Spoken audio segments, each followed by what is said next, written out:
C'est ta parole qui nous illumine. C'est ta parole qui rafraîchit. C'est ta parole qui oriente.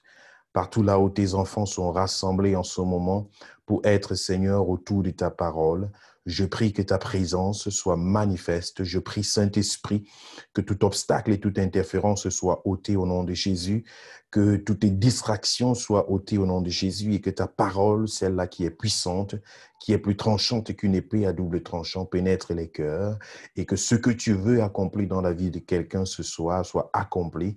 Tu veux équiper tes enfants, tu veux investir dans la vie de chacun afin qu'ils grandissent, Seigneur, et qu'ils atteignent des dimensions plus élevées dans le service et dans ce que tu as prévu pour chacun. Je veux bénir ta présence. Je veux te donner toute la gloire. Tu connais le présent et tu connais le futur. Tu prépares chaque chose et tu fais chaque chose bien en son temps. Que l'intelligence soit ouverte, que la pensée soit ouverte, Seigneur, et que tu puisses entrer dans des cœurs et que tu puisses œuvrer. Au nom de Jésus de Nazareth, merci d'apprendre à chacun à marcher en équipe. L'apôtre Paul nous dit que nous sommes un seul corps et nous formons un seul corps. Nous sommes des membres différents, mais nous formons un seul corps. Seigneur, je prie que cela soit non seulement une théorie, mais une réalité dans la vie de tes enfants. Merci de prendre le total contrôle, de manifester ta gloire. Au nom de Jésus, que tout esprit de division, tout esprit, Seigneur, de groupuscule, toute puissance étrangère de dispersion soit ôté du cœur et de la vie de ton peuple. Au nom de Jésus de Nazareth, et que tu donnes à chacun de regarder dans la même direction et d'avancer comme toi tu veux que chacun avance. Gloire et honneur à toi, Seigneur, pour la victoire que tu y accordes, Seigneur, dans le service. Au nom de Jésus. Amen. Amen. Gloire soit rendue au Seigneur. Nous allons ensemble passer ce moment d'enseignement dans la présence du Seigneur. J'espère que vous avez pris place, que vous êtes installés et que nous pouvons directement démarrer.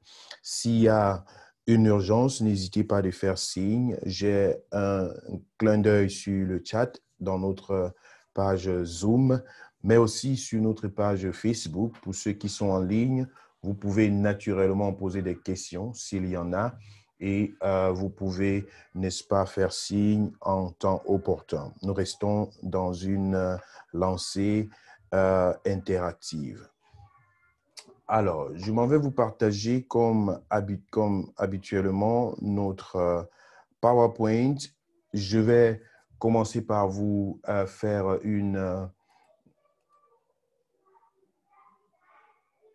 un bref résumé de ce que nous avons fait déjà la dernière fois, afin de vous prendre tous dans notre bateau d'aujourd'hui. Nous avons parlé premièrement dans le cadre de l'introduction. Ensuite, nous avons donné des définitions à la notion d'équipe. Nous avons parlé des conséquences qui suivent l'ouvrier solitaire. Et à ce sujet, je reviendrai brièvement encore ce soir. Vous vous souvenez du cas de Moïse et son beau-père Jéthro et le conseil salvateur qui est passé de Jéthro à Moïse. Je voudrais vous rappeler déjà que Jéthro n'était même pas il n'était même pas du peuple d'Israël. Il n'était pas un juif, il n'était pas un croyant, mais il avait tout simplement un regard, je vais dire, avisé pour remarquer qu'il y avait un épuisement qui était en train de se faire dans la vie de son beau-fils. Et voilà, on va penser qu'il avait aussi du souci pour sa fille parce que dans cet état-là, c'était pas quelque chose de bien. J'espère que vous avez pris la peine de lire Exode chapitre 18. Je l'ai encore rappelé aujourd'hui dans le forum WhatsApp Vaincre Satan et les démons. Le point C, nous avons parlé également de quelques exemples bibliques de l'équipe. Nous avons vu quelques équipes dans la Bible. Je vous le feuilleterai encore aujourd'hui. Aujourd'hui, je m'attellerai à vous parler du point D, E, F et G, les trois sortes d'équipes, comment établir une équipe et ensuite ce qui caractérise l'harmonie dans l'équipe. Si le temps nous le permet, nous parlerons des dangers qui menacent une équipe et je vous donnerai à la fin quelques astuces.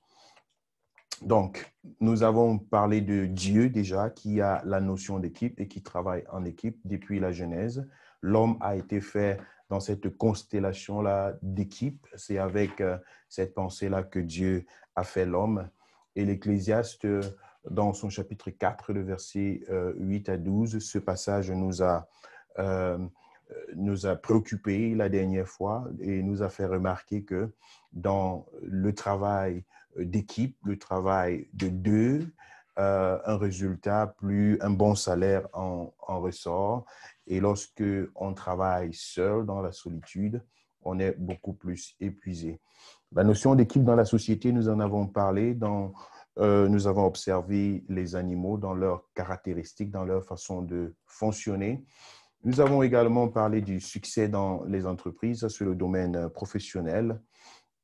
C'est incontournable de se mettre, d'avoir une notion d'équipe. Ça s'apprend dans des instituts académiques.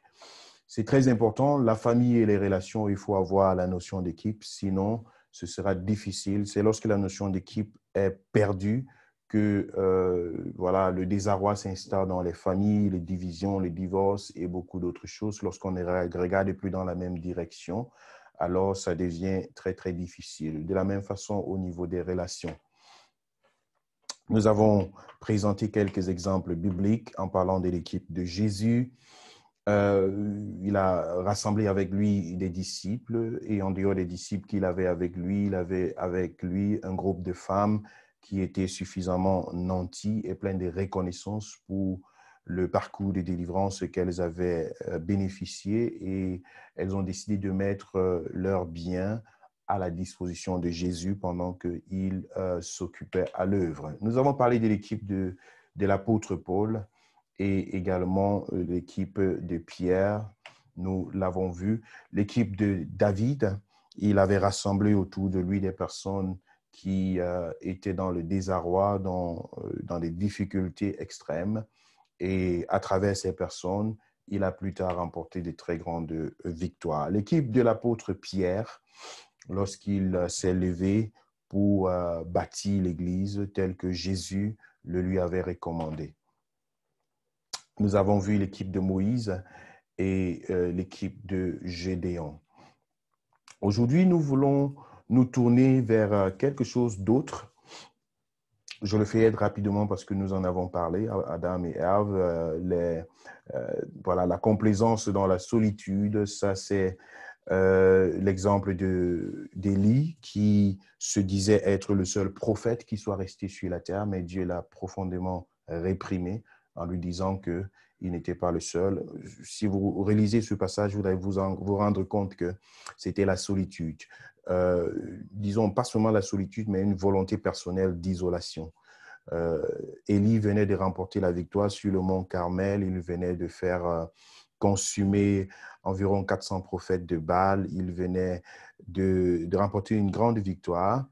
Et après ça, il a décidé de s'isoler, d'aller dans son coin. Je ne sais pas ce qui lui est passé par la tête. C'est vrai qu'il était dans la peur, dans la frayeur, après avoir écouté ce message de Jézabel qui le menaçait. Alors, dans son coin, dans son isolation, dans sa solitude, il s'est dit qu'il était le seul sur la terre et il se plaignait, il disait à Dieu, mais tiens, ce n'est que moi et tout tourne autour de moi et tout. C'est là où Dieu le réprimande et il lui dit, mais tiens, il y a 50 autres prophètes comme toi quelque part. Donc, parfois, lorsque tu te retrouves seul ou bien lorsque tu as cette volonté, ce désir-là de te couper du monde, d'être dans ton coin seul, de ne rien avoir à faire avec l'Église, ainsi de suite, avec ceux qui sont autour de toi, c'est très vite fait de penser qu'en dehors de toi, il n'y a plus personne sur cette terre. Tu es la meilleure personne. Tout passe par toi, rien ne peut fonctionner sans toi, personne ne connaît en dehors de toi, ainsi de suite. Ça t'entraîne dans une forteresse et ça, c'est un sentiment d'orgueil, c'est la complaisance dans la solitude. Et en nous appuyant sur Exode 18, on parlera de l'épuisement physique. Si vous avez lu, vous comprendrez de quoi je parle. On parlera de la sécheresse, on parlera de la stagnation. Rien ne bouge, ça bouge à petits pas. Il y a beaucoup à faire, mais tout tourne autour d'une seule personne, alors c'est impossible d'avancer. Nous parlons aujourd'hui de quelques conséquences d'un ouvrier solitaire. Ça, ce sera notre point C et ce sera très bref et nous allons passer dans notre point D. Que Dieu vous bénisse. Amen. Je suis ici avec nos sœurs, nos bien-amies, maman Christelle et notre sœur Éléonore. Elles me tiennent compagnie ici. Donc, vous n'êtes pas seul, je ne suis pas seul. Que Dieu vous bénisse. Amen. Gloire soit rendue au Seigneur. Donc, nous parlerons aujourd'hui de quelques conséquences d'un ouvrier solitaire. En parlant du conseil de Jéthro à Moïse, il y avait certainement un faible rendement, un épuisement physique, une perte de temps, une absence de secours et de possibilité d'être relevé en cas de chute. Donc, je vous ai expliqué un peu dans quel contexte Moïse a travaillé. C'était un contexte qui l'obligeait presque, n'est-ce pas, à travailler de cette façon. Je crois que si Jéthro lui avait donné ce conseil-là au début, ça n'aurait pas fonctionné. Ça n'aurait pas fonctionné parce que Moïse ne savait même pas quel problème le peuple devait rencontrer et il ne savait pas quelle solution apporter lorsque un problème surgirait. Donc, c'était une situation assez vierge, permettez l'expression. C'était une situation incognito, c'était du jamais vu. Il vient de sortir de l'Égypte et il est en train de partir quelque part, il ne sait pas où il part et il a derrière lui tout un peuple. Et c'est au fur et à mesure qu'ils avancent que Dieu met des lois en fonction. C'est une situation vraiment très, très délicate. Donc, et ça arrive généralement lorsque un projet naît, lorsqu'une église est en phase de fondation, lorsque un projet est en phase d'initiation, lorsque quelque chose est en train de vouloir naître. Parfois, lorsque la forme n'est pas encore vraiment là, c'est difficile de déléguer, c'est difficile de passer le bâton, c'est difficile de positionner. Mais il faut déjà avoir quand même cette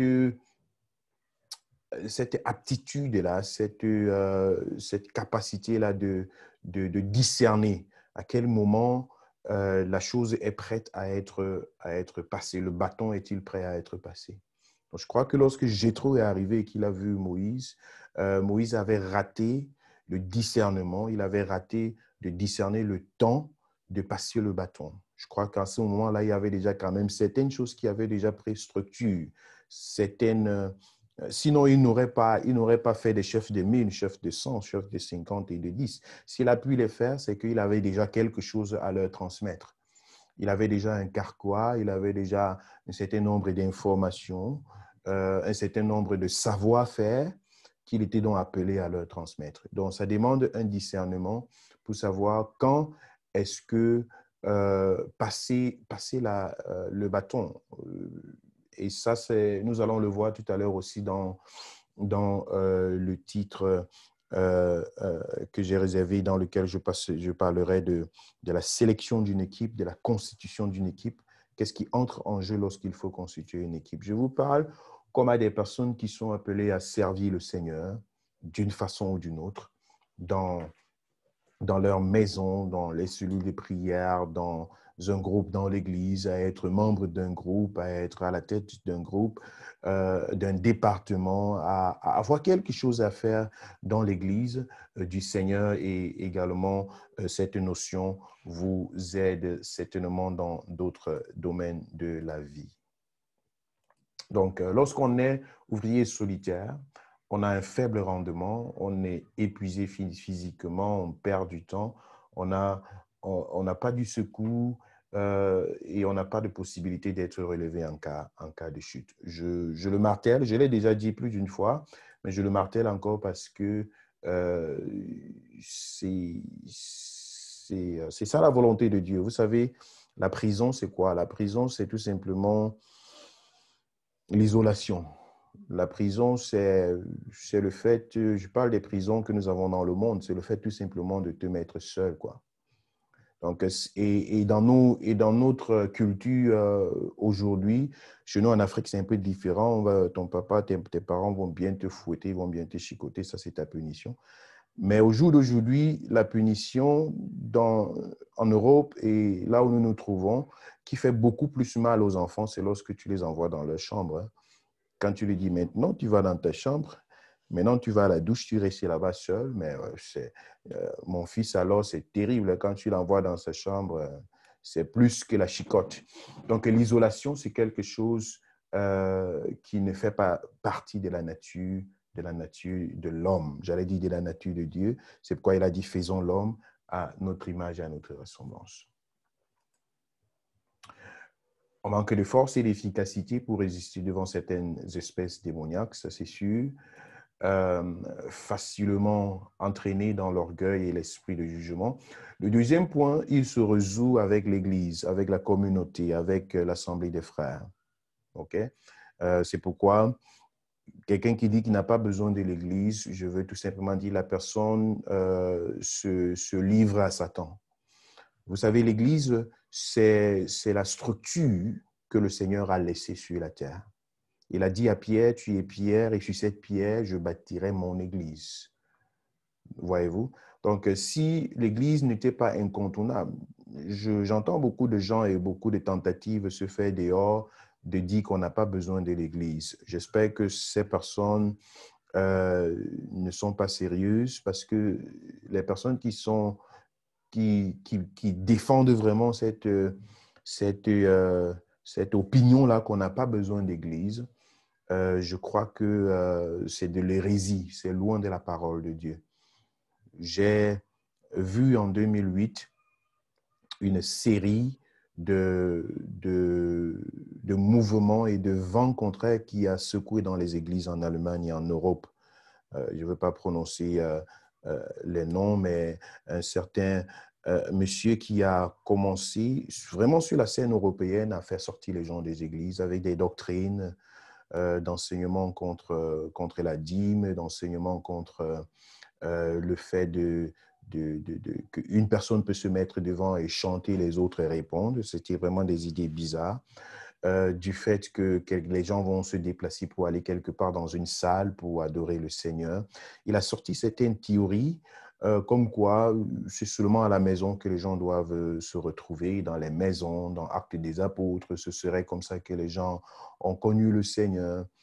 Et je veux dire qu'il y avait une certaine frustration qui s'était déjà installée dans le cœur de plusieurs personnes qui étaient dans les églises et qui avaient déjà une pensée de rébellion, qui n'étaient pas en accord avec leur église, ils ne vivaient pas une bonne atmosphère dans leur assemblée. Alors ça a été suffisant pour les faire sortir de leurs églises. Mais alors, ils étaient nombreux qui sont partis dans des maisons, ils ont commencé à prier dans les maisons. Peut-être quand je parle, vous allez connaître des personnes autour de vous parce que c'était vraiment un vent assez fort. Et plusieurs de ces personnes, je les ai observées pendant des années. Et au jour d'aujourd'hui, il y a quand même une partie de ces personnes qui ont réussi, par la grâce de Dieu, à revenir dans l'Église, à se réintégrer dans la maison de Dieu en tant qu'Église, en tant que communauté. Mais tous ceux-là qui sont restés dans des maisons pour dire nous allons prier à la maison, toutes ces personnes qui sont restées dans des maisons sont devenues fortement déformées spirituellement. La plupart ont perdu la foi. La plupart, n'est-ce pas, n'ont plus le courage d'entrer dans une église. Parce que dans les maisons, il n'y a pas eu d'autorité spirituelle. Il n'y a pas eu de leadership. Et vous savez, quand 3, 4, 5, 6 personnes se rassemblent et il n'y a pas une direction, c'est la débandade. C'est chacun pour soi, ce sont des maux de tête, on se cogne la tête. Et l'une des choses qui manque, c'est la discipline. Quand on se recoquille dans la maison pour dire on va prier à la maison, on manque de discipline. Tu ne sais pas à quelle heure le programme va commencer, tu ne sais pas à quelle heure le programme va finir. Et du coup, ça, ce sont un ensemble de choses qui empêchent que des gens puissent persévérer dans leur foi.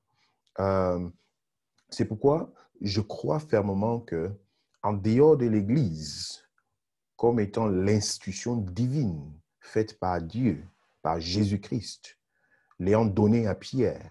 Donc, en dehors de l'Église, il est difficile, voire même impossible, de résister à certains vents contraires, à courir et vraiment à garder sa foi.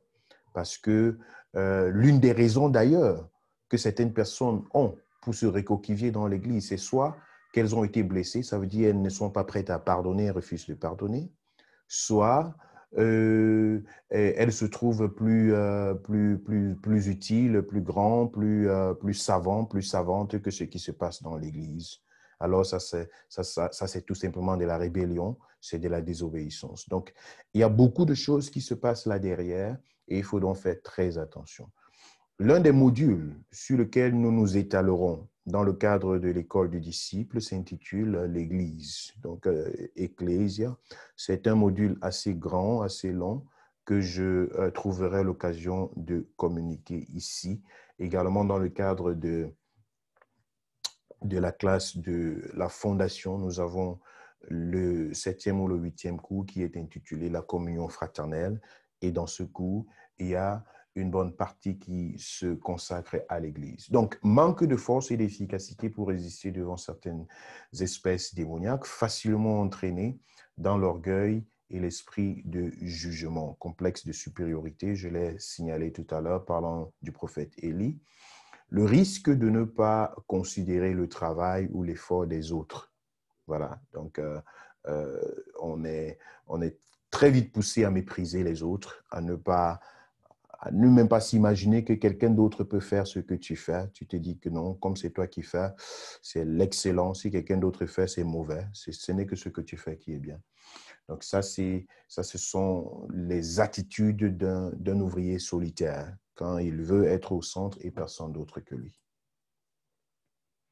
3 sorties d'équipe.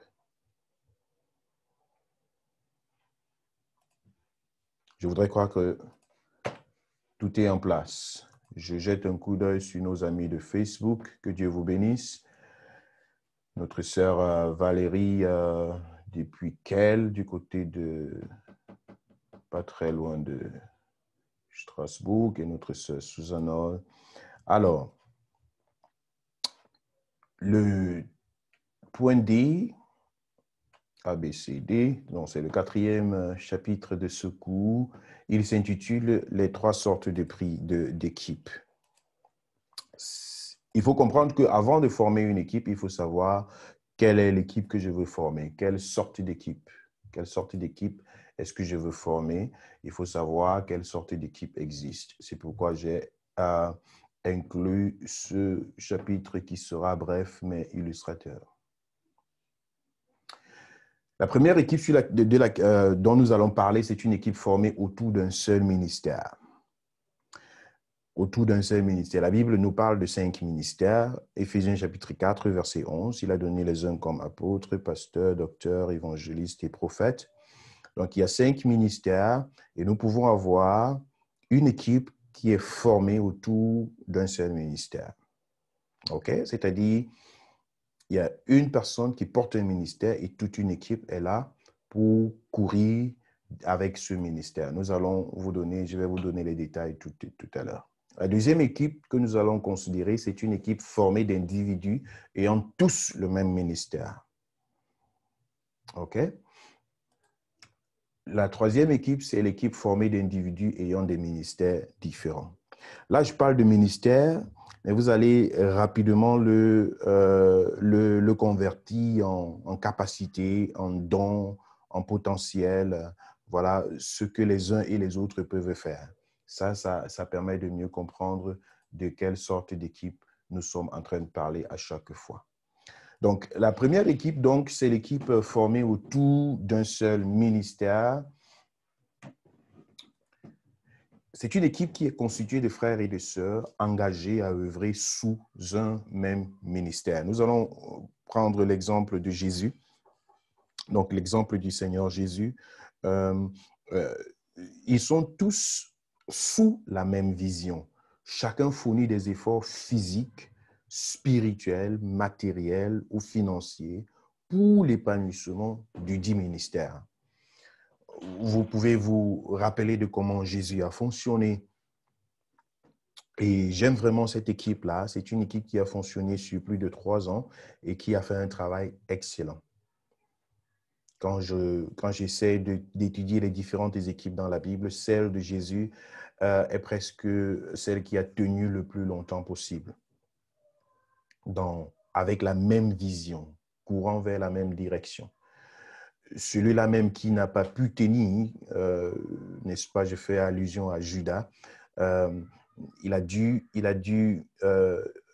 avoir des remords très profonds. Et ça, c'est rare.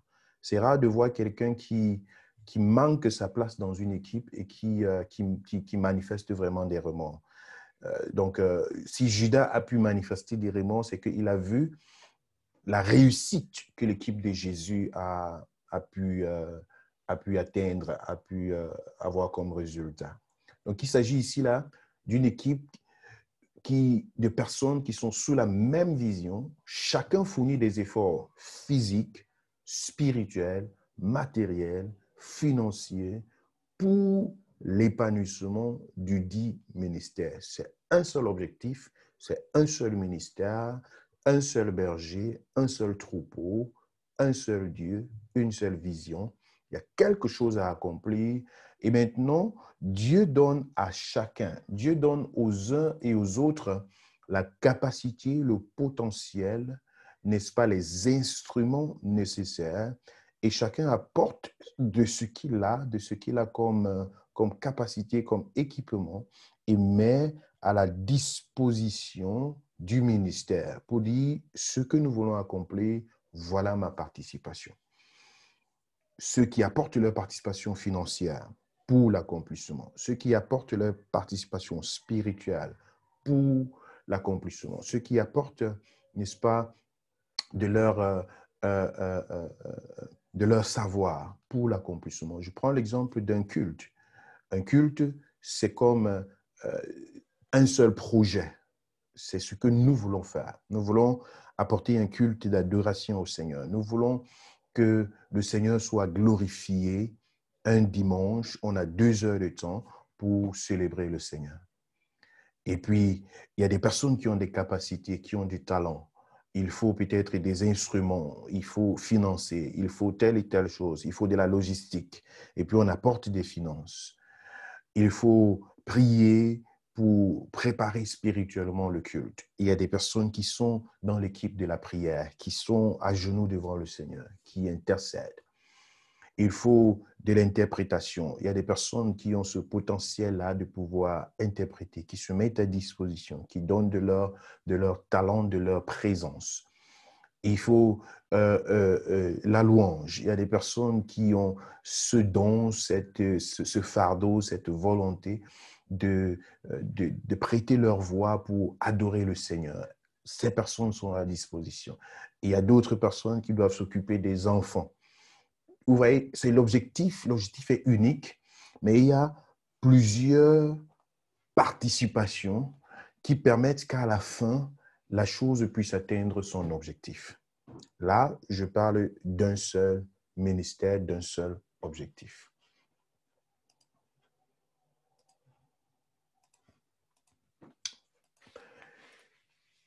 Ces caractéristiques, nous parlons des caractéristiques de l'équipe formée autour d'un seul ministère. Donc, chacun possède un don, un talent qu'il met en exercice pour l'épanouissement et l'affermissement du ministère principal. Je reviens là sur l'exemple de Jésus.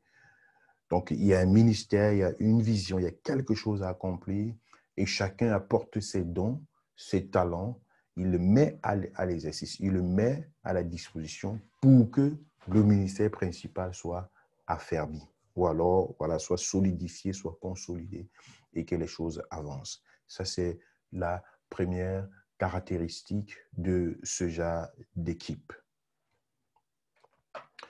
La deuxième caractéristique, c'est que les commandes du groupe sont détenues par une personne spirituellement plus mature que les autres et bénéficiant de la grâce de Dieu par une profonde communion avec le Seigneur.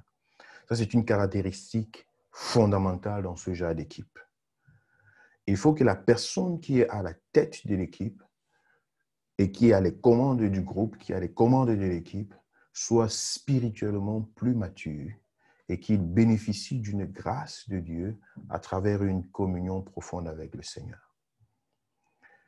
Cette caractéristique est primordiale parce que ça se voit très vite et ça ne fonctionne pas lorsque les commandes ne sont pas véritablement léguées, lorsqu'il n'y a pas ce potentiel-là de tenir spirituellement les commandes d'une telle équipe, elle va rapidement se fusionner et il y aura des,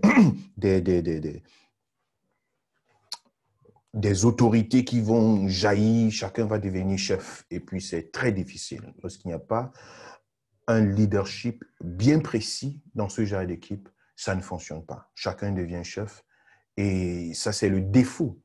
Ou alors, ça, c'est le risque que courent les assemblées de maisons qui se forment sous une forme de rébellion, comme je l'ai signalé tout à l'heure. Donc, ça, c'est important. Je ne prends que cet exemple parce que j'en ai déjà parlé tout à l'heure, mais toute équipe, là où il n'y a pas un leadership prononcé, spirituellement prononcé, avec une maturité, là où les gens se sentent nourris, attirés, impactés, influencés, ce genre d'équipe, ça ne peut pas fonctionner. Donc, ça, c'est une caractéristique fondamentale pour une équipe formée autour d'un seul ministère. Lorsque cette caractéristique manque, beaucoup d'autres ministères vont jaillir et ça devient difficile.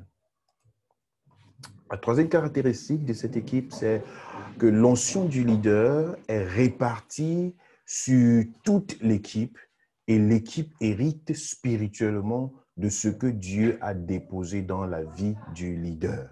Ça, c'est très important. Donc, l'onction que Dieu a déposée sur l'équipe, n'est-ce pas, se refaire, se répercute, se dépose sur la vie des membres de l'équipe. J'ai mentionné ici l'exemple de Juge chapitre 6 et chapitre 7. Vous allez voir, en étudiant ces deux chapitres, que Gédéon, il a été choisi par Dieu pour être, n'est-ce pas, celui par qui Dieu devait délivrer le peuple d'Israël de la captivité de Madian et d'Amalek. Dieu lui a dit au chapitre 6, « Lève-toi, vaillant héros, c'est avec toi que je veux délivrer le peuple d'Israël. » Et Gédéon s'est levé et il a commencé à marcher. Mais il n'est pas parti seul. Il est parti, il a choisi des personnes avec lui. Je pense qu'il a pris d'abord 22 000. Dieu lui a dit c'en était trop. 10 000 sont partis. Dieu lui a dit c'en est encore trop. Et il s'est retrouvé avec 300 personnes. Et c'est au chapitre 7, donc, que Dieu lui dit, OK, c'est avec ces 300 personnes que je veux remporter la victoire. Au début, Dieu lui a dit, vaillant héros, lève-toi, c'est avec toi que je veux remporter la victoire sur Madian. Mais à la fin, on se rend compte que cette victoire, il n'était pas seul à aller dans le combat. Il avait 300 personnes avec lui pour aller dans le combat. Donc, l'onction qui avait été déposée sur sa vie a été multipliée, a été transmise à son équipe, à ces personnes qui sont entrées dans son équipe, afin qu'ensemble, ils puissent accomplir l'objectif qui avait été assigné à Gédéon. Donc, lorsque tu entres dans une telle équipe qui est dirigée, qui se trouve tout autour d'un seul ministère, directement, tu te mets sous l'onction qui accompagne ce ministère. Tu es directement impacté par l'onction qui se cache derrière ce ministère. C'est pourquoi vous allez vous rendre compte, quand quelqu'un est dans une église, là où on parle beaucoup de la délivrance, et que la personne vit des moments pareils, plus tard dans le ministère de la personne, la délivrance sera une partie fondamentale. Je l'ai vécu dans ma vie. Je travaille dans le ministère de la délivrance depuis 1997. Ça fait quand même plusieurs années. J'ai travaillé avec beaucoup de personnes qui ont, dans notre église, voilà, on a vécu dans cette atmosphère, d'un, de la délivrance, et deux, de l'adoration, et trois, de la formation des disciples.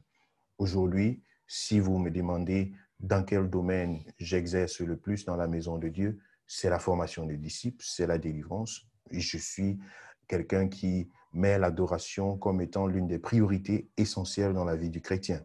Donc, lorsque tu es dans une équipe comme celle de Gédéon, l'onction que Dieu a déposée sur sa vie pour accomplir quelque chose, ça fait comme une hérédité, c'est quelque chose, c'est comme une transmission dans ta vie et ça devient une bénédiction pour ceux-là qui sont autour de toi. Donc, voilà les trois caractéristiques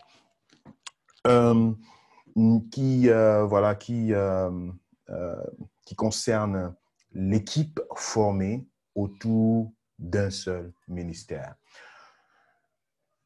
La deuxième sorte d'équipe, nous parlons de trois sortes d'équipes. La deuxième sorte, c'est l'équipe formée autour d'individus ou alors l'équipe formée d'individus ayant tous le même ministère. OK? Une équipe formée d'individus ayant tous le même ministère. Vous allez voir peut-être une équipe des chantres. Je ne parle pas d'une équipe de la chorale parce que dans la chorale, OK, il y a la direction est là, il y a quelqu'un qui dirige et une personne et un groupe qui va avec et qui monte. Mais lorsque vous regardez un groupe de chantres, okay, des personnes qui, voilà, chacun a son potentiel et puis se retrouvent peut-être pour organiser un concert, une tournée, ainsi de suite, quelques musiciens qui se retrouvent et qui veulent faire une tournée pour faire des trucs. Donc ça, c'est une équipe formée d'individus ayant tous le même ministère. Une équipe de prophètes qui se lèvent pour faire quelque chose, une équipe de chantres, une équipe d'interprètes, une équipe, je ne sais pas moi, de moniteurs d'enfants, une équipe de pasteurs, une équipe de leaders de groupe qui se retrouvent pour faire quelque chose ensemble. C'est de cette sorte d'équipe que je m'en vais parler. Donc, les membres de cette équipe ont le même ministère. C'est une équipe formée et sanctifiée par Dieu, constituée de personnes mises à part. L'exemple de l'équipe de l'apôtre Paul, ou alors l'équipe des apôtres, je vais les dire comme ça. Ils étaient 12. Et puis l'équipe des prophètes, selon 1 Samuel chapitre 10, le verset 5, un passage que je m'en vais lire. 1 Samuel chapitre 10.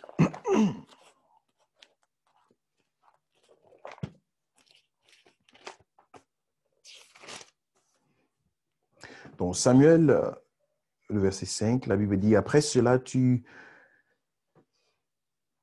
arriveras à Gibéa Elohim, où se trouve une garnison de Philistins. En entrant dans la ville, tu rencontreras une troupe de prophètes descendant du haut lieu, précédés de luth et de tambourins, de la flûte et de harpe, et prophétisant eux-mêmes. » Donc, c'est Dieu qui est en train de parler à Samuel et lui donne des orientations. Et pendant qu'il est en train de partir, il est censé rencontrer un groupe de prophètes qui sont en train de descendre de la montagne.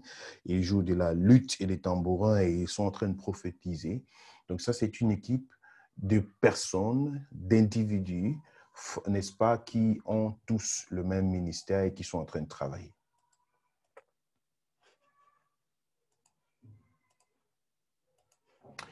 L'une des caractéristiques de cette équipe, c'est que, ou alors la seule pratiquement, c'est que les membres d'une telle équipe, c'est grâce, n'est-ce pas, dans l'utilisation des dons spirituels que Dieu accorde à chacun selon sa souveraineté. La chose qui différencie les membres d'une telle équipe, ok?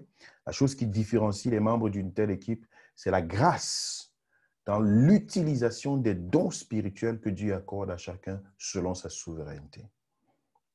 Je précise encore ici sur la grâce dans l'utilisation. OK? La grâce dans l'utilisation des dons. Vous savez, Dieu a donné à chacun des dons, mais l'utilisation de ces dons-là, c'est une question de, voilà, d'aptitude, c'est une question... voilà, je vais dire que c'est une grâce parce que ça demande d'autres critères dans le sens du caractère, dans le sens du tempérament. Plusieurs personnes ont reçu, par exemple, le don de prophétie. Et je reste toujours dans le cadre de l'équipe des prophètes. vous allez vous rendre compte que certaines personnes prophétisent d'une façon et d'autres prophétisent d'une autre façon. Mais pourtant, tous ont reçu un don prophétique. OK? Bon, ça veut dire c'est la grâce dans l'utilisation de ce don. Je prends un autre exemple d'une équipe formée de prédicateurs.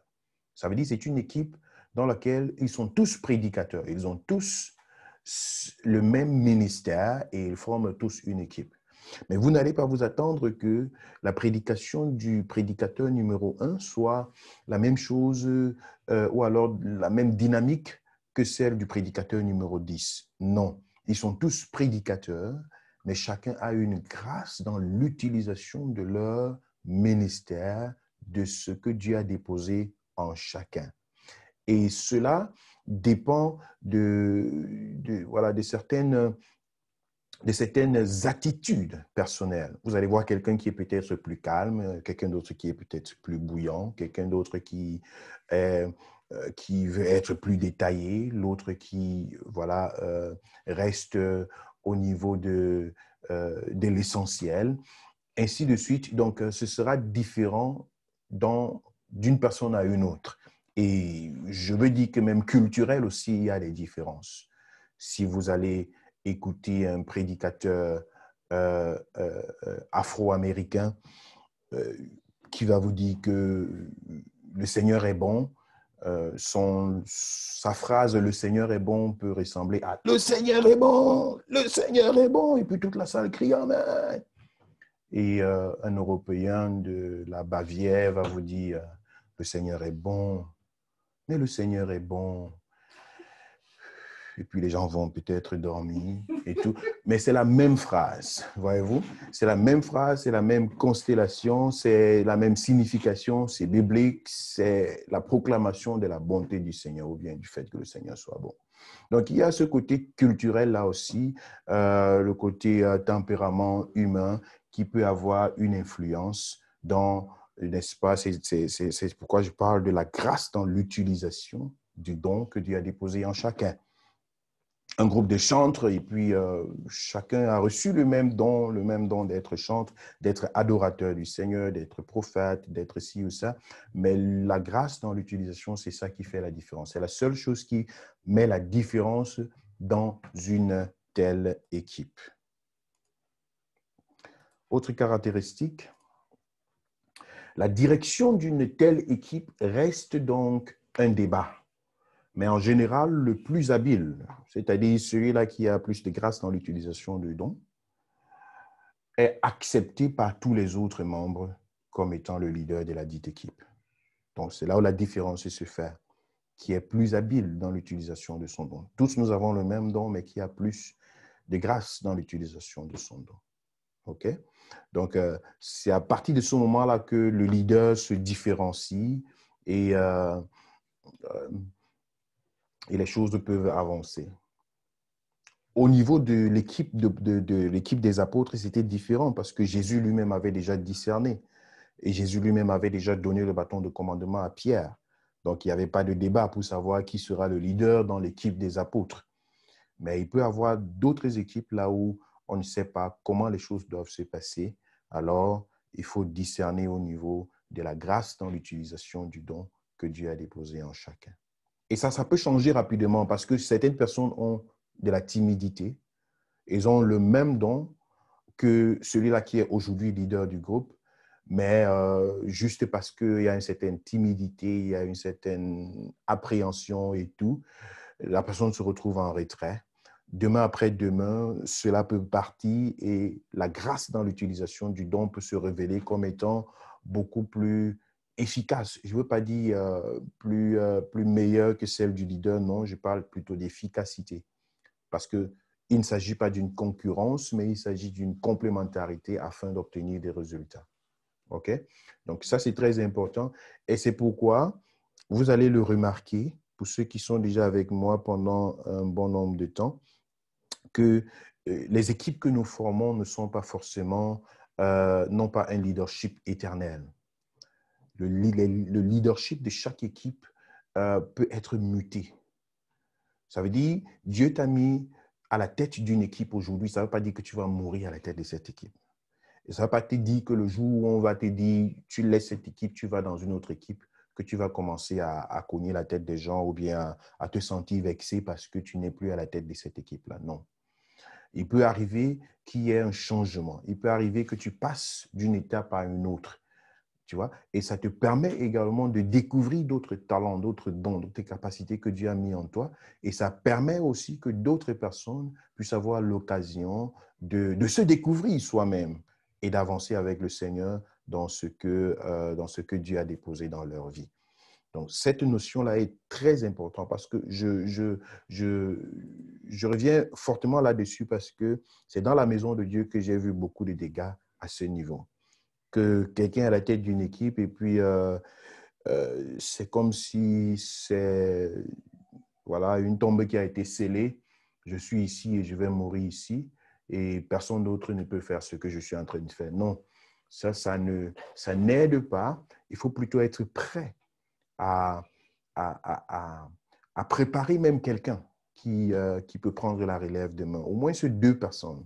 Si tu joues à un instrument dans l'église et qu'autour de toi, il n'y a personne d'autre qui joue à cet instrument, c'est que c'est un danger. C'est un gros danger parce que personne d'autre ne peut prendre la relève après toi. Et puis, quand personne ne peut prendre la relève après toi, ça veut dire que tes mains sont occupées. Voyez-vous? Quand tes mains sont occupées, quand tes mains sont occupées, en ce moment-là, tu ne peux plus rien recevoir d'autre. Aussi longtemps que j'ai cette tasse en main, vous m'apportez une bouteille de champagne, j'aurai des difficultés à la prendre. Je peux peut-être prendre une, mais c'est fini. Mes mains sont occupées. Mais si je dépose, alors je suis disposé à recevoir quelque chose d'autre. Donc, c'est très important d'avoir cette pensée-là de délégation. Je ne dis pas de fuir les responsabilités, ça aussi c'est différent. Il ne s'agit pas de fuir les responsabilités, de dire que, OK, je veux seulement m'en débarrasser. Non, ce n'est pas de ça qu'il s'agit. Il s'agit de préparer le lendemain. Ce que tu as reçu de moi en présence de beaucoup de témoins, confie-le à des personnes fidèles qui soient capables de le confier à d'autres. Je viens de vous citer 2 Timothée 2, le verset 2. C'est Paul qui parle à Timothée et l'enseigne, lui donne des choses qu'il est censé donner jusqu'à la 3e génération après lui. Donc, Paul parle à la 4e génération. Il voit Timothée, mais il parle à la 4e génération. Donc, quand nous sommes à l'église, nous regardons nos enfants, ceux-là qui ont 10 ans, 11 ans aujourd'hui, ce sont eux qui seront les moniteurs d'enfants dans 8 ans. Est-ce qu'aujourd'hui, nous pensons à eux? Est-ce qu'aujourd'hui, nous pensons à leur position de leadership dans 8 ans? Qu'est-ce qu'ils vont faire? Si nous y pensons, nous pouvons déjà aujourd'hui commencer à investir en eux avec le peu que Dieu nous a donné. Ça, c'est l'esprit de l'équipe. Donc, il faut que dans de telles équipes, on soit prêt à accepter ce que Dieu nous donne et non pas à vouloir nous éterniser quelque part, à te dire que non, ça c'est ma position et personne d'autre ne peut passer par ici. Ce serait difficile. Il faut être beaucoup plus disposé à te laisser conduire par le Seigneur et puis tu peux te retrouver dans un autre cadre, dans la même vision afin que les choses avancent. Certaines personnes quittent l'Église lorsqu'on les a passées d'une équipe à une autre. Donc, je trouve ça un peu bas. Donc, la troisième caractéristique, c'est que le plus souvent, la présence d'une telle équipe témoigne ou provoque un réveil dans une localité ou dans une région. Imaginez-vous un groupe, une équipe formée d'évangélistes. Ils arrivent là à Munich ou je ne sais pas moi où, en Allemagne, une équipe d'évangélistes. Mais c'est un réveil qui va se provoquer. Une équipe de prophètes, comme nous avons vu tout à l'heure dans 1 Samuel chapitre 10. Ils descendent de la montagne, toute une équipe de prophètes. Ils descendent dans la ville, mais c'est un réveil spirituel qui se manifeste. Une équipe de chantres, une équipe d'intercesseurs, une équipe de personnes qui veulent se tenir main dans la main, qui ont reçu un appel de la part de Dieu et qui veulent, n'est-ce pas, rassembler leurs forces pour être un peu plus efficace dans la frappe. Ça apporte le réveil. Ça apporte le réveil. Imagine dans ta famille, directement, il y a 4-5 personnes qui ont décidé d'évangéliser. Dans ta famille, les messages vont pleuvoir de partout. Des versets bibliques vont pleuvoir partout dans ta famille. 4-5 personnes qui décident, nous sommes des évangélistes et nous voulons envahir cette famille avec l'évangélisation, ce sera quelque chose de vraiment d'excellent. Voilà. Donc, c'est important de tenir, de savoir ça. Ça, c'était la deuxième équipe. Je m'en vais vous parler de la troisième équipe. Une équipe formée d'individus ayant des ministères différents. Donc, il s'agit là d'individus ayant des ministères différents. La première équipe, c'était une équipe formée autour d'un seul ministère. La deuxième équipe, c'était une équipe formée autour, n'est-ce pas, formée par des individus ayant tous des ministères différents. Non, ayant tous le même ministère. La troisième équipe, maintenant, c'est l'équipe formée d'individus ayant des ministères différents. Donc, on veut aller vers un seul objectif, mais on a des dons et des capacités différentes. C'est une équipe formée de plusieurs individus ayant chacun des ministères différents. Alors, cette sorte d'équipe est rare et se trouve parfois dans l'Église locale. J'ai mis l'accent ici sur parfois,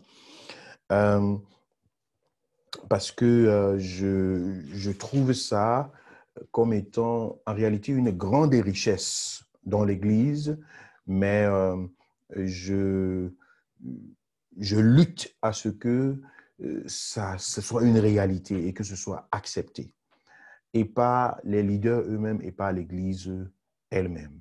La Bible nous dit dans le livre d'Éphésiens au chapitre 4, je l'ai cité là tout à l'heure au verset 11, « Le Seigneur a donné les uns comme apôtres, pasteurs, prophètes, docteurs, évangélistes, pour le perfectionnement des saints. » Donc, l'objectif, c'est le perfectionnement des saints, c'est-à-dire la croissance du chrétien dans sa plénitude. Il faut que, n'est-ce pas, l'impact de l'apôtre, du prophète, du pasteur, du docteur, de l'évangéliste soit présente. Et là, il ne s'agit pas de l'Église universelle, gloire à Dieu, parce qu'on en trouve quand même dans les cadres de l'Église universelle, c'est-à-dire l'ensemble des enfants de Dieu dans le monde entier, des églises dans le monde entier, des églises du Seigneur Jésus. Mais la pensée de l'apôtre Paul était tournée vers l'Église locale, vers l'assemblée, n'est-ce pas, là où les frères et sœurs se retrouvent, qui est dans une même église, dans une même salle, dans les mêmes quatre murs. Un apôtre, un pasteur, un évangéliste, un docteur et un prophète, pour le perfectionnement des saints. Ça, c'est la pensée de l'apôtre Paul lorsqu'il écrit à l'église d'Éphèse. Donc, il s'agirait là d'une équipe formée des personnes ayant des ministères différents avec l'objectif d'accomplir l'œuvre du Seigneur. Et ça, c'est la vision que je porte dans mon cœur. C'est quelque chose qui est devenu grandement rare dans les églises. Pourquoi? Parce que dès que quelqu'un découvre qu'il a un ministère, qu'il a une capacité, il va essayer de claquer la porte pour dire qu'il y a autre chose à faire. Pourquoi pas dans la même maison? Lorsque quelqu'un qui est à la tête d'une église commence à découvrir qu'il y a quelqu'un d'autre qui a un ministère qui se manifeste, on n'a pas la volonté de pouvoir aider la personne à émerger, à prendre, n'est-ce pas, son élan dans la foi et à être utile dans le ministère. La question, c'est pourquoi? Donc ça, ce sont des choses qui empêchent à l'œuvre de Dieu d'avancer, à ce genre d'équipe-là de se former. Et il n'y a pas de cela longtemps, j'ai été confronté parce que dans notre église à Bafoussam, j'ai établi deux pasteurs qui sont à la tête de l'église, un qui est un enseignant et l'autre qui est une prophétesse et qui travaille. Et ils travaillent depuis 2 ans aujourd'hui avec vraiment une collaboration excellente qui permet à l'œuvre de grandir. Mais avant ça, il y a eu beaucoup de tentatives. C'était difficile même pour que l'Église accepte d'avoir à sa tête 2 serviteurs. C'était d'abord difficile même pour les chrétiens eux-mêmes d'avoir ça dans la conception parce qu'ils se disaient non, une église c'est un pasteur, une église c'est une personne, et ainsi de suite. Donc il fallait déjà que ce soit, n'est-ce pas, à l'intérieur même, que l'église accepte, que les personnes acceptent et que ça donne, n'est-ce pas, l'occasion au corps pastoral de pouvoir travailler. Or, ce concept permet que chacun puisse avoir même le temps de s'occuper de soi-même, de sa propre famille. Ça aide à pouvoir répondre à contre les conséquences de l'ouvrier solitaire. C'est ça qui a aidé Moïse. Il a établi des chefs de mille. Et ça lui a donné du temps pour lui-même, du temps pour Séphora, son épouse. Ça lui a donné du temps pour ses enfants. Ça lui a donné du temps pour sa propre santé. Savez-vous pourquoi aux États-Unis, il y a beaucoup de suicides parmi les pasteurs? Environ 1500 pasteurs se suicident aux États-Unis par an. Ils sont moins de 20% qui, à la fin d'une formation pastorale théologique, finissent par être pasteurs. 5 ans plus tard, ils ne sont que 5%.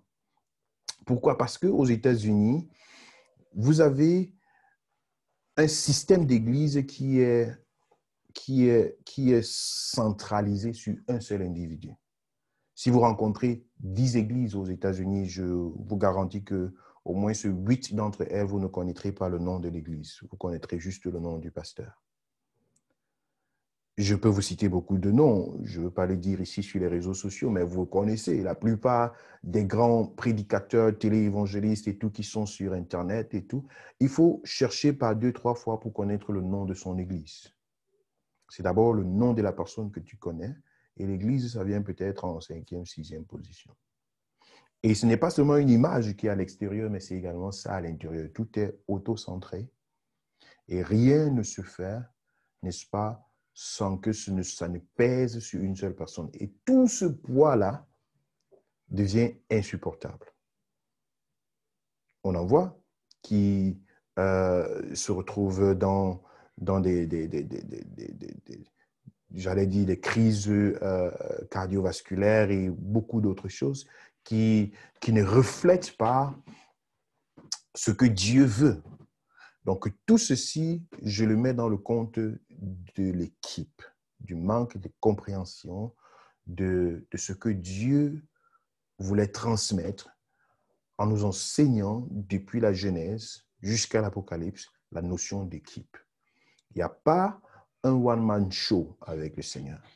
Mais ça doit être compris non seulement par les leaders de groupe, mais aussi par les chrétiens. C'est pourquoi je vous l'enseigne, afin que les chrétiens puissent savoir que j'ai ma place, j'ai mon devoir, j'ai un apport, j'ai une participation, une contribution à faire. Quand tu retiens ta contribution, tu dis tu ne donnes pas ta contribution, qu'elle soit financière, spirituelle, avec tes dons, avec tes capacités. Chaque fois que tu retiens cela, tu mets la charge, tu doubles la charge de quelqu'un d'autre. Parce que ce que tu ne fais pas, quelqu'un d'autre est obligé de le faire. Mais en apportant ta participation, tu allèges toute l'équipe, tu mets la main dans la pâte et on peut avancer. C'est très important de pouvoir comprendre ça. Donc, je mets l'accent là-dessus, sur cette sorte d'équipe formée de personnes ayant des ministères différents. J'y mets l'accent parce que nous sommes généralement, à la base, nous sommes différents. Même ceux-là qui ont les mêmes ministères, nous l'avons constaté tout à l'heure, l'exercice, l'utilisation de ces dons-là fait la différence entre les individus malgré qu'ils ont le même ministère. Donc, le problème se pose au niveau de la différence qui existe entre chacun d'entre nous. Mais il ne faut pas que cette différence-là soit un inconvénient, mais que nous puissions faire de notre diversité un avantage pour l'avancement de l'œuvre du Seigneur. Donc, on trouve ça généralement dans les églises locales.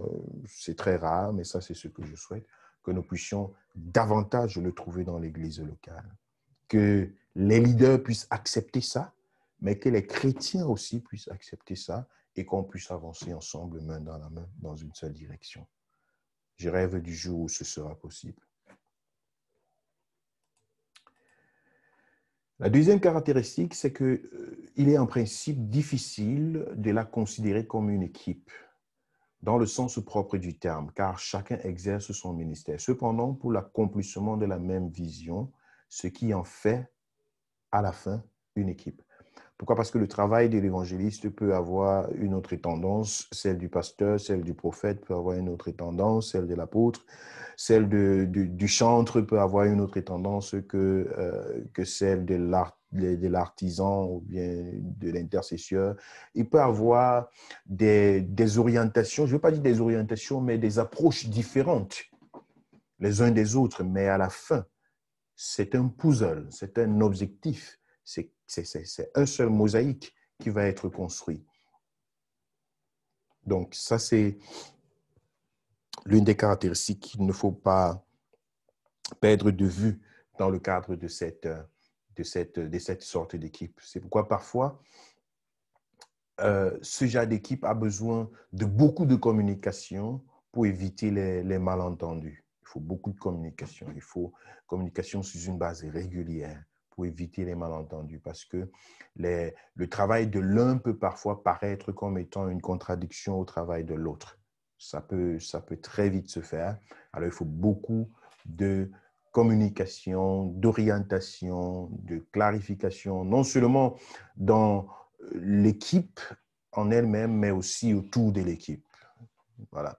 Donc, c'est important. C'est pourquoi si vous avez une équipe là, OK, il y a une certaine personne qui s'occupe du social, d'autres s'occupent des finances, d'autres s'occupent d'autres domaines, on veut courir vers la même direction.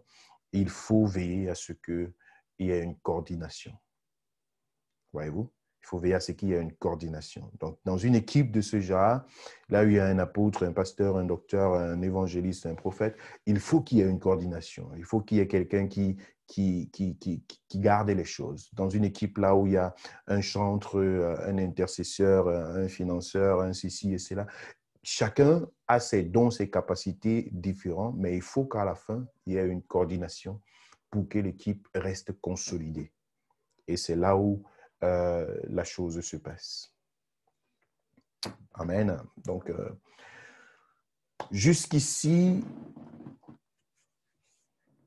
nous avons parlé de la définition, nous avons parlé des conséquences qui suivent l'ouvrier solitaire, nous avons pris des exemples bibliques sur l'équipe, les trois sortes d'équipes.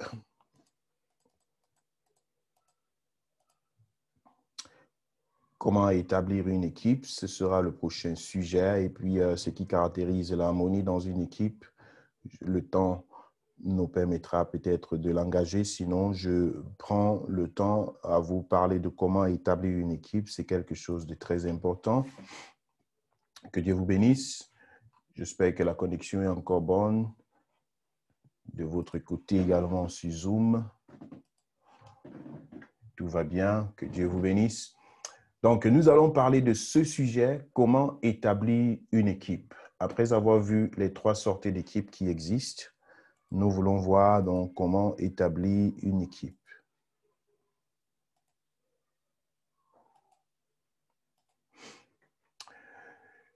La Constitution qui est un choix divin. Constituer une équipe, là nous parlons d'une équipe qui travaille avec le Seigneur, qui veut, n'est-ce pas, œuvrer dans le cadre de la foi. C'est un choix divin. La constitution des membres d'une équipe relève directement de la souveraineté de Dieu. Donc ça, c'est quelque chose d'important à comprendre.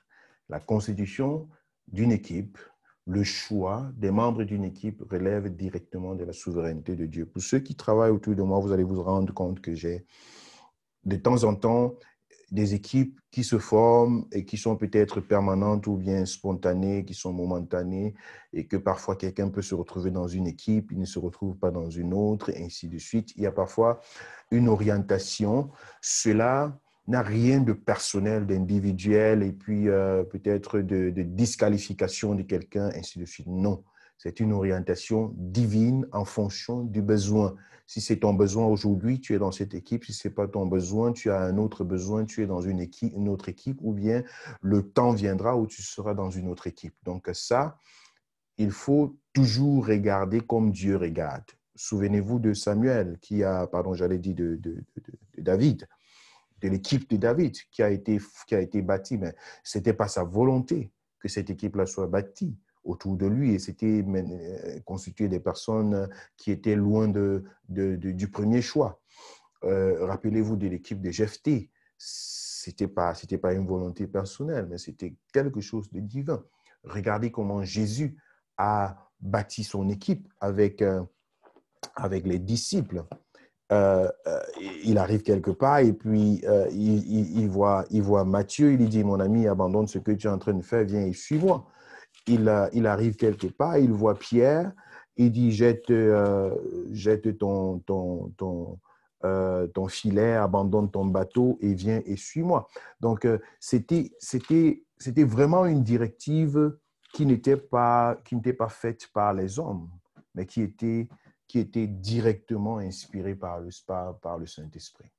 Actes des Apôtres, chapitre 5, le verset 12 au verset 13, nous allons voir comment Dieu, ou alors précisément par le Saint-Esprit, reconstitue l'équipe des apôtres.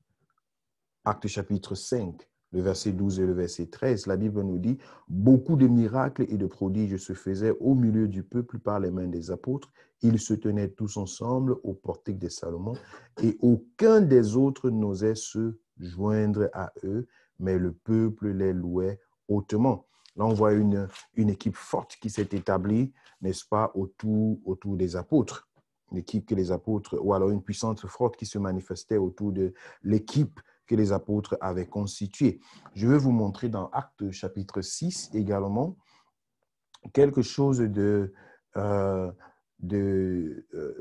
d'imprévisible qui s'est passé dans l'Église primitive.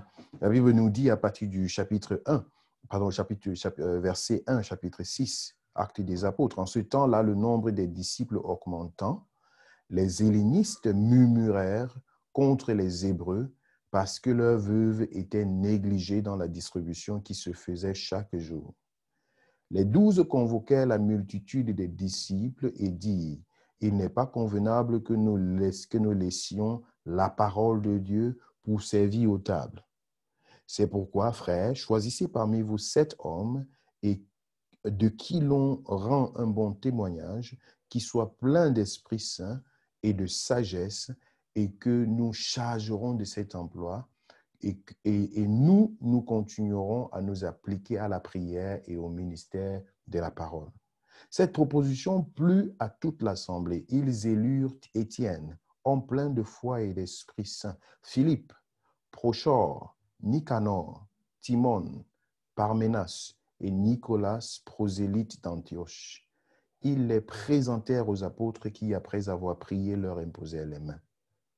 Donc voilà ici la constitution de la première équipe de diacres. Jusque-là, il n'y avait pas une équipe de diacres dans l'Église primitive. On ne savait pas si on en avait besoin. Mais plus l'Église grandissait, il y avait une action sociale qui existait dans l'Église et qui consistait à distribuer les biens matériels que l'Église recevait, parce que dans l'Église primitive, c'est ce qui manque au jour d'aujourd'hui. Mais dans l'Église primitive, les offrandes n'étaient pas seulement en argent, les offrandes étaient aussi en matériel. Quelqu'un pouvait apporter sa chaussure et mettre dans le panier d'offrande. Quelqu'un pouvait apporter un pagne, un régime de plantain, quelque chose et tout. Donc, il y avait des choses qui entraient dans l'Église et ces choses étaient redistribuées à des personnes qui étaient dans le besoin, dans les manquements. Et dans la redistribution, il y a eu le constat d'une négligence dont certaines femmes veuves étaient victimes. Peut-être parce que, je ne sais pas moi, avant qu'elles ne soient prêtes à recevoir, peut-être que les choses étaient déjà distribuées, les meilleures choses étaient déjà parties. Dans tous les cas, il y avait une plainte qu'elles étaient négligées. Ce qui montrait qu'il fallait résoudre ce problème. Et l'apôtre Pierre et les autres, ils disaient que mais non, nous n'en sommes pas responsables parce que ça, c'est une charge, c'est une tâche qui est au-dessus de nos forces. Et pendant que nous nous concentrons sur ces choses matérielles, nous négligeons le côté spirituel. Nous devrions plutôt être en train de prier maintenant, en train de préparer la parole, au lieu d'être en train de distribuer ces choses. Alors, ils ont donc prié pour qu'une équipe de personnes soit mise sur pied qui devaient s'occuper de ces choses. Voilà, directement sous l'inspiration du Seigneur, une équipe qui naît et des personnes désignées pour la chose. Elles n'étaient pas, je veux dire, elles ne s'étaient pas préparées consciemment pour la chose, mais elles se sont retrouvées dans une atmosphère qui convenait à cette équipe et aux besoins que cette équipe-là devait combler. Donc, la constitution d'une équipe, elle est divine. La sélection également est un mystère. Donc, on peut constituer, mais il y a une sélection, c'est-à-dire trouver des personnes qui sont dans cette équipe. Pour la sélection, le Seigneur prépare lui-même les membres au moment où personne ne se doute de rien. Quand je parle de la sélection, c'est quelque chose qui se passe avant la constitution. OK? La sélection se fait avant la constitution. Et cette sélection-là, ce n'est pas l'homme qui le fait. C'est Dieu qui le fait. C'est pourquoi je dis que c'est un mystère. Je viens de vous parler de Actes chapitre 6, là où vous voyez subitement, il y a un besoin qui se crée et on n'a pas le temps de passer à la sélection. On veut directement passer à la constitution d'une équipe. Mais dans la constitution de cette équipe, qu'est-ce que l'apôtre dit? L'apôtre Pierre dit, il dit, c'est pourquoi, frère, verset 3 du chapitre 6 de Actes des Apôtres, c'est pourquoi, frère, choisissez parmi vous 7 hommes de qui l'on rende un bon témoignage. Ça, c'est la sélection.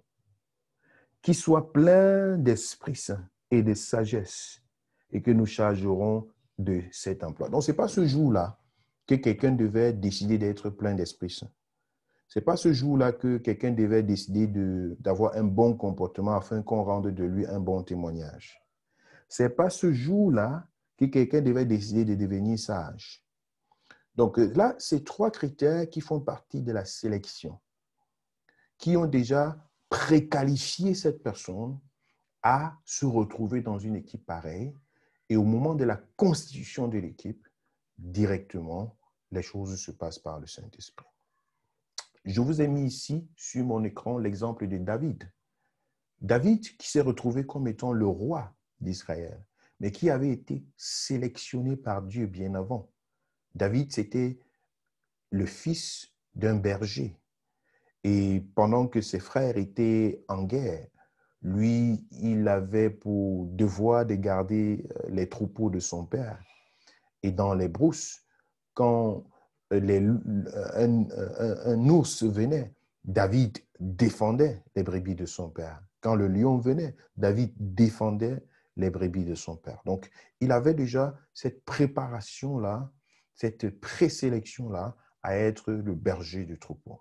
C'est pourquoi, au moment maintenant de la constitution, il a été facile pour lui de devenir le berger élu du peuple de Dieu. Le Seigneur Jésus lui-même avait besoin de temps de prière pour savoir qui prendre ou ne pas prendre dans son équipe. Parce que la sélection, c'est quelque chose de spirituel, c'est un mystère qui vient de Dieu. Je vais vous lire ce passage de Jean chapitre 15, le verset 16.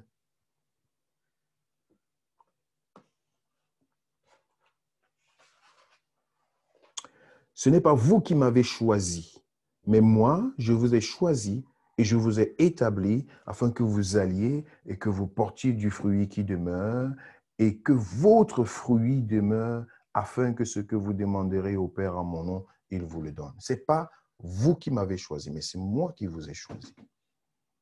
Voyez-vous? Donc, là, Jésus est en train de parler de ceux-là qu'il a mis dans son équipe.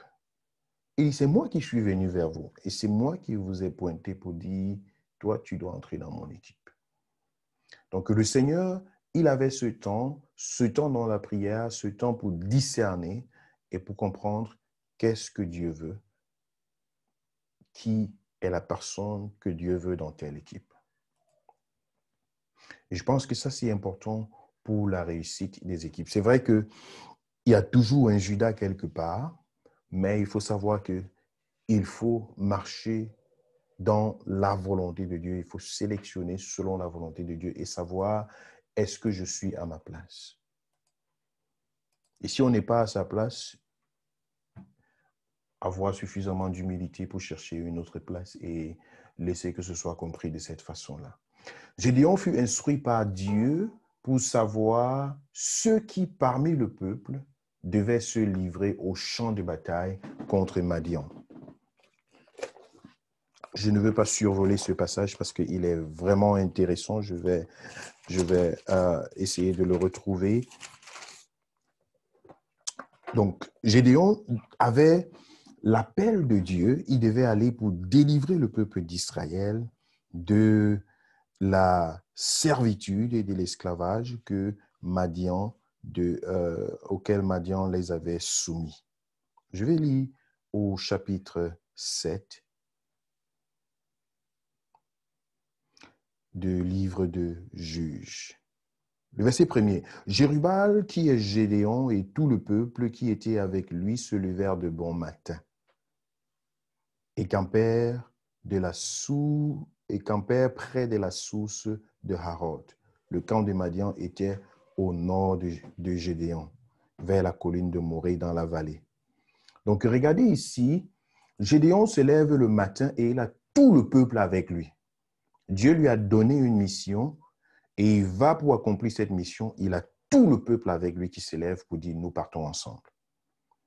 Mais au verset 2, l'Éternel dit à Gédéon, le peuple que tu as avec toi est trop nombreux pour que je livre Madian entre tes mains.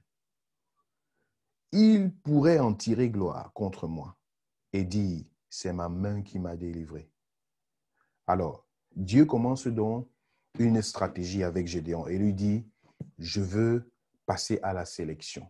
Je veux sélectionner ceux qui, parmi tout ce peuple-là, doivent entrer dans l'équipe avec laquelle je veux remporter la victoire. En principe, il faut savoir que c'est Dieu qui veut remporter la victoire. Ce n'est pas l'équipe qui remporte la victoire. Nous sommes ici dans le domaine spirituel. C'est Dieu qui remporte la victoire à travers l'équipe. C'est très important. Et le verset 3, Dieu lui dit donc une stratégie. Publie donc ceci aux oreilles du peuple. Que celui qui est craintif et qui a peur s'en retourne et s'éloigne de la montagne des Galates. Voilà. La première catégorie de personnes que Dieu a déjà disqualifiées, ce sont ceux qui sont remplis de peur, de frayeur, de crainte et qui ne sont même pas prêts à aller à la bataille. Parce qu'ils étaient tous dans l'équipe, mais remplis de peur. Alors Dieu dit, demande à tous ces gens de se retirer.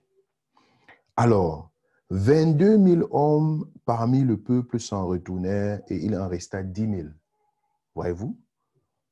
Donc, c'était plus de 2/3. Ça veut dire qu'ils étaient 32 000 hommes.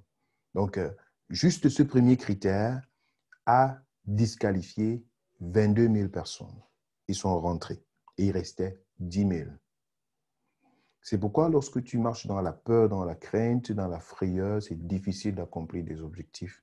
Même déjà seul, mais également en équipe, ce serait difficile. Et si tu es dans une équipe et tu as peur des objectifs qui sont placés, ce sera difficile, l'équipe n'avancera pratiquement pas parce que tu ne verras que des impossibilités devant toi. Les objectifs de l'équipe te paraîtront tout simplement impossibles à cause de la peur. Donc ça, c'est le premier critère. Dieu a dit non, enlève-moi ce genre de personnes. Il reste 10 000. Verset 4. Dieu est toujours dans le processus de la sélection. L'Éternel dit à Gédéon, le peuple est encore trop nombreux. Fais-les descendre vers l'eau et là, je t'en ferai le triage. Celui dont je te dirai que celui-ci aille avec toi, ira avec toi. Et celui dont je te dirai que celui-ci n'aille pas avec toi, n'ira pas avec toi. Donc là, on voit la révélation. Dieu dit à Gédéon, je veux maintenant te montrer moi-même. Je ne te dis pas quels critères, je ne te le dis pas d'avance, mais va là-bas et je vais te pointer ceux qui vont avec toi et ceux qui ne vont pas avec toi. Gédéon fit descendre le peuple vers l'eau. Et l'Éternel dit à Gédéon, tous ceux qui laperont l'eau avec la langue, comme lappe le chien, tu les sépareras de tous ceux qui se mettront à genoux pour boire. Ceux qui lapèrent l'eau en la portant à la bouche avec leurs mains furent au nombre de 300 hommes. Et tout le reste du peuple se mit à genoux pour boire. Et l'Éternel dit à Gédéon, c'est pas les 300 hommes qui ont lapé que je vous sauverai et que je livrerai Madian entre tes mains. Que tout le reste du peuple s'en aille, chacun chez soi. Regardez, ils sont passés de 32 000 à 300. Une sélection qui se fait par Dieu lui-même. Et c'est avec ces 300 personnes que Gédéon est parti donc à la bataille et a remporté des grandes victoires. Et c'était pour la gloire de Dieu. Donc, il faut savoir que la sélection d'une équipe, c'est quelque chose de divin et c'est un mystère. Et parfois, ce n'est pas c'est pas quelque chose de négatif que de ne pas être dans une équipe. Ça dépend également des temps. Vous allez voir dans certaines équipes que Jésus lui-même a formées, il a dit si quelqu'un a encore quelque chose d'autre à faire, donnez-lui l'occasion d'aller faire ce qu'il veut faire avant de se mettre dans l'équipe. C'est très important.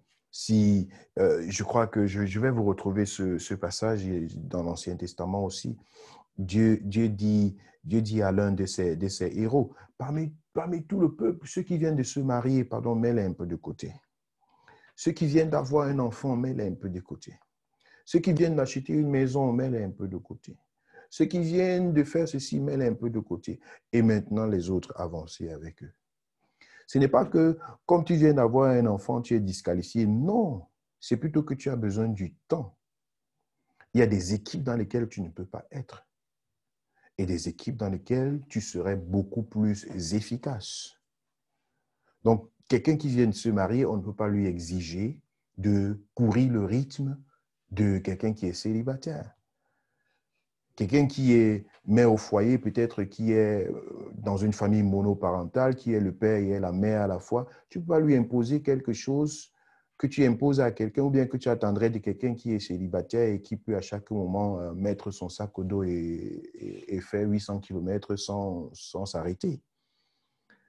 Donc, il y a des équipes qui ne peuvent être formées que dans des circonstances vraiment adéquates. Et on ne peut pas exiger à quelqu'un ce qui est au-delà de ses forces. Et sinon, ce sera plutôt un handicap même pour l'équipe. Et ce sera un manque de productivité. Pourtant, la personne peut être productive dans d'autres domaines, dans d'autres équipes. Donc, ne pas être dans une équipe, ce n'est pas forcément quelque chose de négatif. Ça peut être même positif pour l'équipe en elle-même et positive même pour la personne. Parce que quand quelqu'un devient une pierre d'achoppement pour l'équipe, c'est aussi une frustration pour la même personne. Ça ne fait pas du plaisir pour quelqu'un de voir que non, à cause de cette personne-là, telle chose n'a pas bien fonctionné. Ça ne fait pas du plaisir personnel. Donc, il faut donc savoir que la sélection, c'est quelque chose de divin. Et la sélection peut également changer d'un moment à l'autre. On peut se retrouver temporairement hors d'une équipe et on peut à chaque moment, lorsque les forces et les capacités et les circonstances sont réunies, prendre une place particulière dans telle ou telle équipe. Ce sont des choses qui doivent être comprises. C'est pourquoi je dis la sélection, c'est quelque chose de divin et c'est quelque chose là où il faut avoir un feeling, une compréhension, une flexibilité pour pouvoir fonctionner dans cette orientation. Ma montre me dit que dans une minute, il sera 21h30, l'heure court. Nous avons certainement beaucoup de choses à nous dire, mais je reviendrai là-dessus ou alors je m'en vais clôturer d'abord cette partie rapidement. Donc, je viens de vous dire que la sélection est un mystère. Donc, voilà, la sélection humaine, une sélection humaine produit des résultats humains. Une sélection divine produit des résultats divins. Et c'est pourquoi il faut parfois même éviter une certaine affinité dans le leadership. Voilà. Donc, on ne met pas une personne dans une équipe juste parce qu'on a un bon feeling avec la personne, parce que, OK, je m'entends bien avec la personne, on cause bien, on rit bien. Alors, comme tu vois là, non, tu seras mon support, tu seras telle et telle chose et tout. Par affinité, ça ne fonctionne pas. Par affinité, ça ne fonctionne pas. Lorsqu'une sélection est humaine, les résultats sont humains. Lorsqu'une sélection est divine, les résultats sont divins. C'est pourquoi je mets l'accent beaucoup plus sur la conviction personnelle dans les équipes, une volonté personnelle, comme les anglophones disent, readiness, que quelqu'un soit prêt, quelqu'un soit volontaire, quelqu'un veut y mettre de soi-même, et c'est ça qui permet d'avancer. Amen.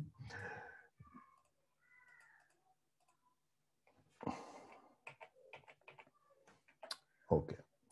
Donc, permettez-moi de finir le troisième sous-point. C'est le troisième sous-point de ce chapitre, pour que je puisse clôturer ce chapitre. Comment établir une équipe? Donc, nous venons de parler de comment j'allais dire, de la sélection qui est un mystère. Et puis, troisième point, la solidification. L'équipe, je reviendrai là-dessus la prochaine fois, l'équipe est une force qui aide les membres à se stabiliser spirituellement, socialement et dans l'œuvre. Donc, ça, c'est dans le cadre de la solidification. L'équipe, pour établir, comment établir une équipe, il faut penser que l'équipe doit se solidifier, elle doit se stabiliser. Et c'est pourquoi l'ennemi déteste la notion d'équipe, d'où son nom, le diabolos, qui veut dire en principe le diviseur. Quand on parle du diable, c'est diabolos, qui veut dire diviseur. Il peut porter atteinte à l'équipe spirituellement, émotionnellement, moralement ou même physiquement pour entraîner des divisions. C'est pourquoi, lorsqu'une équipe est formée, il faut la solidification. Il faut un processus de solidification. Si une équipe n'est pas suffisamment solide, s'il n'y a pas une interaction humaine dans la dimension humaine, ce sera difficile de constituer une équipe solide. Si on ne peut pas se parler, si on ne peut pas se regarder dans les yeux, si on ne peut pas se comprendre, si on ne peut pas arriver au point où juste même nos regards nous permettent de comprendre dans quelle direction on veut avancer, c'est qu'il y a encore un travail à faire. Dans une équipe, imaginez-vous 3 personnes qui sont en train de faire la louange à l'église et qui ne peuvent pas se parler du regard. C'est difficile que ça puisse fonctionner. S'il y a quelque chose, s'il y a un changement, s'il y a une circonstance, il faut qu'il y ait une communication qui soit fluide. Donc ça ce n'est possible que lorsqu'on réussit à atteindre un degré de solidification dans l'équipe. Donc, la prochaine fois, nous parlerons donc de ce qui caractérise l'harmonie dans l'équipe.